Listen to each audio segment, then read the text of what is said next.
Então, quando Jesus vê que aqueles que estão à porta de Cafarnaum sendo curados de todas as formas de doenças, de moléstias, de males, de enfermidades e de possessões, meramente pela palavra, ou toque da mão dele fazia coisas impensáveis acontecerem. E começa um processo de fetichização, como eu disse ontem, no verso 18, explicitamente se diz, vendo Jesus, muita gente, com motivação errada, com olhar errado, com interpretação errada, com interesse errado, desenvolvendo crença, não fé, desenvolvendo superstição, não confiança, desenvolvendo desejo de apropriação do sagrado e não compromisso com a fé, no ensino, na palavra, no que Jesus ensinava como modo de viver, que ele já tinha ensinado abundantemente no chamado Sermão do Monte, no qual a gente passou 2 meses ou 3 meses aqui tratando dele todo dia. Mas é muito fácil. Durante o Sermão do Monte não se diz que ele curou ninguém. Mas basta que o ensino cesse um pouco e inicie-se um processo de curas, que na mesma hora o ensino todo é esquecido e vem a convergência de todas as admirações, interesses e perspectivas para a cura como modo precípuo e como modo operandi preeminente, proeminente nas ações divinas em favor do homem, do ser humano, homem ou mulher ou quem quer que seja humano. Aí Jesus vendo, ele olha e ele vê, e ele não gosta do que vê. Totalmente diferente de como a religião vê, como eu disse ontem, a religião julga o mundo dizendo vox populi, vox dei. Tem muita gente, então Deus está falando, está aqui. Quando na realidade não é nada disso. Como eu disse ontem, frequentemente aonde o povo fala em grandes multidões é onde menos Deus está. Isso é um princípio bom para a democracia, quando ela não é manipulada pelo populismo, pelas fake news, pela destruição das instituições que lhe dão equilíbrio. Mas mesmo a democracia, a gente está assistindo no mundo inteiro como ela está em estado de derrocada por causa do populismo, das fake news e da alteração das estruturas institucionais que lhe dão as medidas de pesos e freios e balanços necessários para que ela se equilibre em harmonia básica. Do contrário, a voz do povo é a voz da fake news, é a voz do engano, é a voz do populista, é a voz de tudo que deteriora e que acaba com o equilíbrio social. E para Jesus é pior ainda, porque ele não está lidando com uma democracia. Ele é o reino de Deus encarnado. E aí ele vê as pessoas querendo fetichizarem o reino de Deus, fetichizarem o evangelho, fetichizarem a pessoa dele. Aí ele segue, vendo Jesus, muita gente, toda cheia de admiração e culto às curas que ele fazia, vendo muita gente ao seu redor, ele não disse, oba, aleluia, que sinal do reino de Deus, tanta gente comigo. Ao contrário, o que ele fez? O texto prossegue dizendo, ordenou passar para outra margem do mar da Galileia, a outra margem. Ele interpôs entre essa multidão ávida por mais cura, mais milagre, mais ações de benesses de Jesus em favor deles, mais facilidades, mais teologia da prosperidade, teologia da cura divina, teologia do domínio. Deus agora é nosso, Deus está sob nosso controle, Deus está realizando os nossos caprichos, as nossas vontades, os nossos desejos.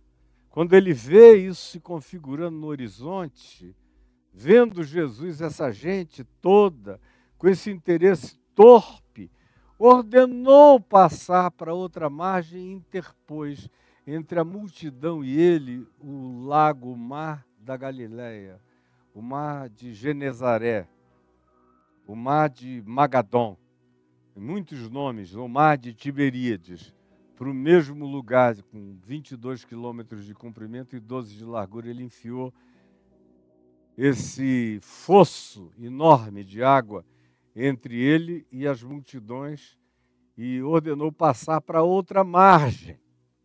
Agora veja aqui, preste atenção, você que está comigo em todas as plataformas, preste atenção. Entre essa ordem de Jesus para ir para o outro lado, para deixar para trás multidões que começam a interpretá-lo erroneamente, e ir para começar um resetting de mensagens para um novo grupo de pessoas. E por que ele fez isso em Cafarnaum? Porque quando você acostuma pessoas só com milagres e com expectativas dessa natureza, preste atenção. Elas ficam cínicas. A gente vai ver mais adiante, quando a gente chegar aí pelos capítulos 11, 12, e aqui mesmo no Evangelho de Mateus, o que Jesus diz para o pessoal de Cafarnaum, que foi onde ele começou a fazer essa sucessão de milagres para todo lado, onde ele detecta essa doença da fetichização e ordena que preparem um barco para irem para o outro lado, para criar um fosso, uma separação. Lá na frente ele vai dizer, quando ele volta, e outra vez as curas e os milagres voltam a acontecer, por onde ele passa isso acontece naturalmente, ele diz, ai de ti, Cafarnaum. E a denúncia que ele vai fazer é essa, porque vocês ficaram cínicos. Porque excesso de milagre, de sobrenaturalidade, de curas divinas, de paranormalidades, de todas essas coisas que fazem a gente transferir a cognição do espírito da absorção da palavra do Evangelho para as materializações da sobrenaturalidade, ou da paranormalidade, ou da sacralidade milagreira. Toda vez que a gente faz essa transferência pelas manifestações das curas e dos milagres, a gente vai caindo num estado de cinismo. A gente naturaliza a mensagem do Evangelho e a gente vive agora da expectação milagreira, o que é profundamente cauterizante. Cauteriza, preste atenção. Talvez você seja infantil demais para entender o que eu estou dizendo. Ou talvez você seja apressado demais, ou talvez você já esteja comprometido demais com o oposto daquilo que eu estou falando, e para você isso chega como uma coceira nos ouvidos, mas eu estou dizendo a absoluta verdade do Evangelho. Na realidade, você olha, por exemplo, para os movimentos que dão ênfase em curas, milagres, sobrenaturalidades, exorcismos o tempo todo, e você vê que o povo desaprende completamente o Evangelho, se é que um dia aprendeu. Na maioria das vezes, nunca aprendeu nada de Evangelho e nem quer. Eles são capazes de ficar ouvindo alguém falar 1 hora sobre dinheiro. Por quê? Porque ao final tem uma promessa de que se você der este cálice para Deus, você vai ganhar 100 desses iguaizinhos. Deus vai te dar o cêntuplo. Aí eles querem ouvir aquilo ali porque já sabem que é um camelô e que ao final vem uma proposta equivalente a milagre, a cura, a supranaturalidade, a sobrenaturalidade, a qualquer outra dessas coisas. Mas a palavra mesmo, eles não querem ouvir. Não querem ouvir. Era assim com Jesus, é assim comigo, é assim com qualquer um. O evangelho puro e simples não anula o impor as mãos, o orar pelos doentes, o expulsar demônios, pelo menos não na minha vida, nem na vida do meu pai, nem nas vidas daqueles que mais de perto me inspiraram, como o reverendo Antônio Elias.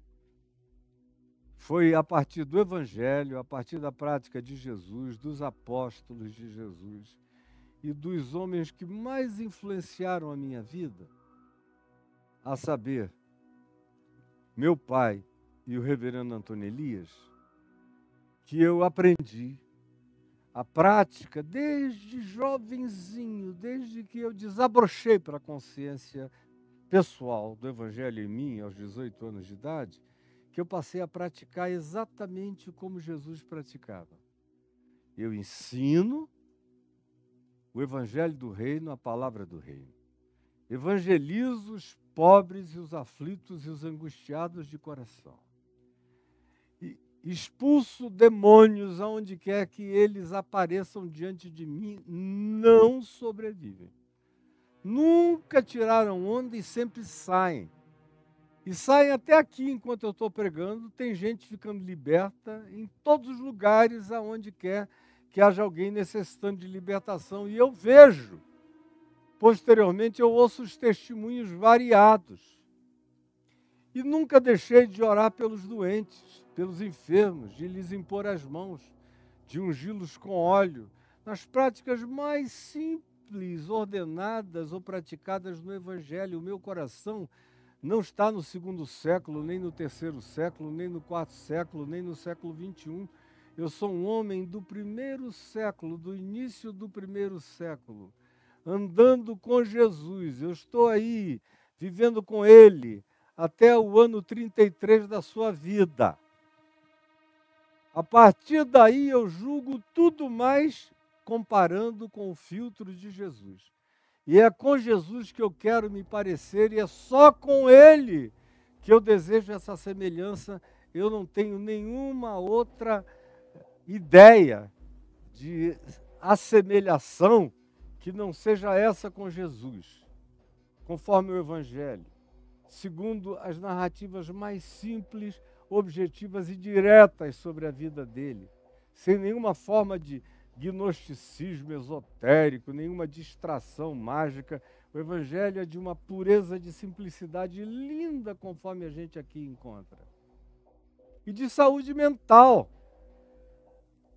porque ele, vendo que havia já uma perversão em curso, que ele haveria de denunciar mais adiante para o povo de Cafarnaum, dizendo: vocês ficaram piores do que o pessoal de Sodoma e Gomorra, do que o pessoal de Tiro e de Sidom, porque vocês naturalizaram a graça de Deus, o milagre de Deus, a vida de Deus, e acharam que eram proprietários disso só porque eu morei entre vocês.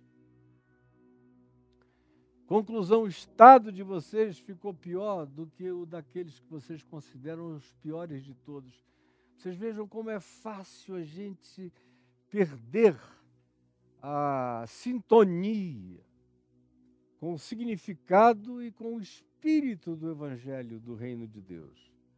Vendo Jesus, muita gente ao seu redor, disse: vamos sair daqui, porque aqui, mesmo sendo comigo e com a minha presença, a mente humana tem uma capacidade de perverter qualquer coisa, inclusive a própria manifestação da minha presença pode ser completamente encapsulada, refabricada, reprocessada numa outra perspectiva, e eu não darei ocasião a isto. Vamos daqui para outra margem, para o outro lado.